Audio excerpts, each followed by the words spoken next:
Ya pemirsa, Anda masih menyaksikan Apa Kabar Indonesia Malam, dan kali ini saya tidak sendiri. Mas Gita saat ini sudah berpindah stage untuk menemani saya. Kita akan melihat secara visual data fakta dari grafis yang sudah kami siapkan tentunya pemirsa untuk Anda untuk mempersiapkan diri tentunya menghadapi laga malam hari ini Timnas Indonesia U23 melawan Irak. Mas Gita, ya, kita langsung bedah saja ya kalau gitu ya. Kita hadirkan untuk Anda pemirsa informasinya sudah kami siapkan tentunya mulai dari prediksi formasi dulu nih Mas. Timnas Indonesia yang akan melawan Irak maksud kami nanti pukul 10 ya, Mas Gita ya. Nah, akankah formasi seperti ini yang akan diturunkan oleh pelatih Sintayong? Rasa-rasanya akan seperti ini dengan Rizky Ridho kapten nggak bisa bermain, pasti Komang Teguh yang akan turun. Tapi mungkin formasinya adalah Justin Hubner yang lebih versatile, dia akan ada di tengah. Komang yang akan ada di kiri jadinya.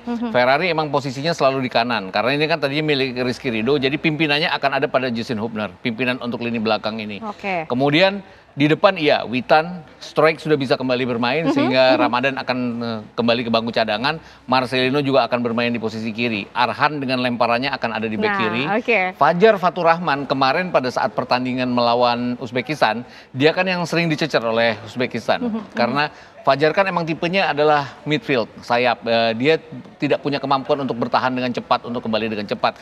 Masih mungkin ini ada Rio Fahmi di sini. Tapi tetap karena mungkin Sintayong juga melihat bahwa Irak tidak akan sekuat Uzbekistan dalam serangannya, dalam tekanannya. Mungkin Fajar yang akan dimainkan di sini. Nathan dan Jenner ya ini udah langganan di tengah. Di tengah ya. Jadi mungkin tidak jauh berbeda lah ya. Jauh berbeda. Mungkin kalau ada pergantian hanya Fajar diganti Rio Fahmi, yang lainnya sama. Nah Mas, tapi yang menarik di sini ini Hubner namanya menjadi misteri. Karena kita kalau melihat akumulasi kartu kuning, ini sebenarnya aturannya seperti apa Mas? Karena kan menjadi pertanyaan, Hubner main tidak ya malam hari ini begitu Mas Gita? Jadi kartu kuning itu hanya dihitung dari pertandingan grup sampai pertandingan perempat final. Hubner kan kena di pertandingan kedua ya, melawan, di pertandingan ketiga dia kenanya. Di pertandingan ketiga melawan Korea, kemudian di pertandingan keempat dia masih boleh main. Tapi setelah pertandingan perempat final semuanya diputihkan. Ya, jadi masuk ke angin segar lah ya buat kita. Masuk ke semifinal itu udah kosong lagi, jadi dia tidak dianggap kena kartu kuning lagi. Jadi kartu kuning yang dia dapat kemarin di pertandingan semifinal itu baru kartu kuning pertamanya. Jika nanti dia kena kartu kuning lagi malam ini, mudah-mudahan jangan, dan kita kalah, mudah-mudahan jangan juga, melawan Guinea nanti dia tidak boleh bermain. Baik, nah kalau dari lini tengahnya sendiri, Mas Gita kalau tadi juga dibilang tidak akan terlalu banyak berubah lah ya. Kalau dari lini tengah ini memang sudah pasangan kan kita bisa bilang ini juga otaknya nih ya kalau di lini tengah. Ini pakemnya seperti ini ya. Kemarin kenapa Donitri masuk juga tidak ada pilihan dari Sintayong bahwa kita ketinggalan, kita harus mengejar ketertinggalan, maka dimasukin di kiri angin segar. Kemudian ada Jean-Kelly Stroyer ya yang juga bisa bermain di kiri. Tapi dengan Strike sudah bisa kembali bermain, Marcelino juga akan tetap di posisinya. Ya rasa-rasanya akan seperti ini. Dengan Kelly Stroyer dan juga Donitri mungkin berjaga-jaga untuk penyegaran kalau kita unggul. Nah tadi juga sempat disinggung nih oleh Mas Gita kalau kita lihat Arhan Mas, betul punya karakteristik lemparannya jauh-jauh. Ini menjadi satu karakter yang cukup menjadi poin tambahan atau poin yang bisa diunggulkan dari Indonesia juga dengan Arhan situ. Karena kalau kita lihat gol melawan Korea yang gol keempat kan datang dari lemparan ke dalam Pratama Arhan. Kemudian kemarin gol kita yang dianulir kan awalnya lemparan ke dalam Pratama Arhan, kemudian di clearance oleh para pemain belakang Uzbekistan, tapi kemudian datang lagi ke Pratama Arhan sebelum dia crossing. Jadi saya pikir ini senjata utama kita. Jangan juga dilupakan bahwa Irak juga punya senjata utama. Mereka mendapatkan kalau nggak salah ada 18 corner ya sepanjang 5 pertandingan. Jadi memang mereka menekan juga cukup baik untuk mendapatkan corner, walaupun cornernya hanya menghasilkan 2 gol sejauh ini. Ini kira-kira prediksi formasi untuk Timnas Indonesia U23. Kita bergerak ke formasi lawan nih Mas, ke Timnas Irak U23 kita hadirkan untuk Anda pemirsa informasinya. Inilah kira-kira ya prediksi formasi nih Mas Indonesia, kita hadirkan prediksi formasi Timnas Irak U23 untuk Anda pemirsa. Kita masih tunggu, inilah nampaknya perkiraan line up yang akan diturunkan oleh pelatih Radi Senaisil. 4-2-3-1. Mas Gita seperti ini kah atau ada 4-2-3-1 kadang-kadang mereka bisa berubah menjadi 3-4-3 ya dengan Karar ini turun ke belakang. Yang harus Ali Jasim yang turun ke belakang jadi 3-4-3. Yang harus diperhatikan adalah pergerakan dari Ali Jasim ini. Ali Jasim ini sudah punya 10 cap senior. Top scorer juga ya Mas? Top scorer juga dengan 3 gol. Dia juga pemain yang melakukan pembukaan terhadap gol ketiga Irak pada saat mereka mengalahkan kita di Piala Asia Qatar bulan Januari lalu. Dia juga yang bermain di lini tengah Irak pada saat mereka menang 5-1 di Baghdad saat kualifikasi Piala Dunia. Jadi memang wajib hati-hati terhadap Ali Jassim di sini ya. Ya, waktu melawan Thailand, entah kenapa si pelatih tidak memainkan dia sejak awal. Dia baru dimainkan di menit ke-27, tapi langsung pergerakannya agak membongkar pertahanan Thailand walaupun tidak bisa cetak gol.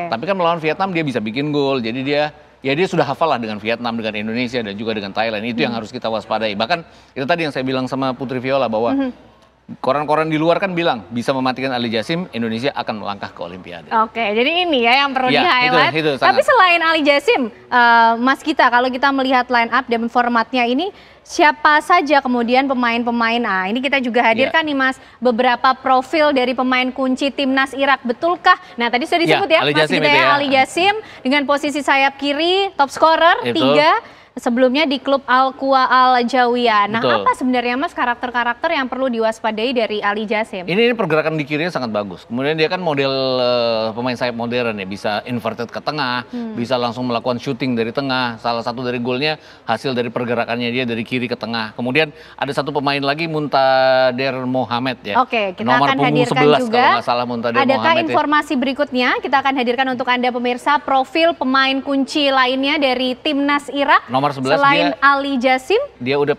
dia udah bikin 1 gol, juga punya cap senior, 2 cap senior. Ini 2 pemain senior dari 4 pemain senior yang harus diwaspadai. Nah, ini Mas Gita mungkin sambil bergeser ke belakang sedikit supaya kita bisa menghadirkan grafis secara lengkap kepada pemirsa. Ini Ali Al-Musawi, posisinya sayap kanan. Ya. Ini belum punya cap senior ini. Dia benar-benar murni dari under 23. Sama dengan Fajar Fatur Rahman ya. Belum pernah main di senior, sama di sisi kanan kita kan juga Fajar Fatur Rahman belum pernah main di senior. Tapi ini salah satu pemain yang juga cukup berbahaya. Ya, ini salah satu pemain yang berbahaya pada saat dia masuk dari sayap kanan. Ini yang harus diwaspadai oleh Pratama Arhan. Pratama Arhan kan kemarin melawan Uzbekistan sering terlambat ya untuk mundur ke belakang. Karena ya memang tipenya Arhan kan menyerang dia. Nah itu yang dia harus balance antara menyerang ke depan karena pergerakan dari Al-Musawi ini. Baik. Nah, berikutnya pemirsa, kami juga masih memiliki profil pemain kunci dari timnas Irak U23 yang tentu perlu untuk diwaspadai. Berikutnya ini Mas Gita. Nomor punggung 6 ini kalau nggak salah ya. Ini salah satu pemain senior juga, punya 7 caps dia back tengah dari Irak. Dia juga dimainkan sebagai cadangan pada saat mengalahkan kita 3-1 di Qatar, di Piala Asia Qatar senior beberapa waktu di bulan Januari lalu. Jadi 3 pemain kunci mereka adalah pemain yang sudah mengecap pengalaman di senior. Jadi ya tetap harus diwaspadai. Dan ini salah satu bersama Al-Musawi tadi, dia ada salah 2 dari beberapa pemain Irak yang bermain di klub-klub luar negeri. Itu 3 setidaknya dari beberapa pemain timnas Irak yang perlu untuk diwaspadai ya. Tapi kalau melihat line up-nya optimis lah ya Mas. Harusnya optimis. Nggak maksud Jumawa ya, tapi kalau saya lihat mereka tidak sekuat Uzbekistan. Uzbekistan kan punya 12 pemain senior, 9 diantaranya pemain inti. Itu yang membuat kita agak berbeda kualitas. Kita kawal bersama tentunya, harapan terbesar menang pokoknya untuk Indonesia malam hari ini. Mas Gita, terima kasih. Masih berlanjut lagi nanti perbincangannya bersama dengan Putri Viola. Apa kabar Indonesia malam, pemirsa masih akan menemani Anda.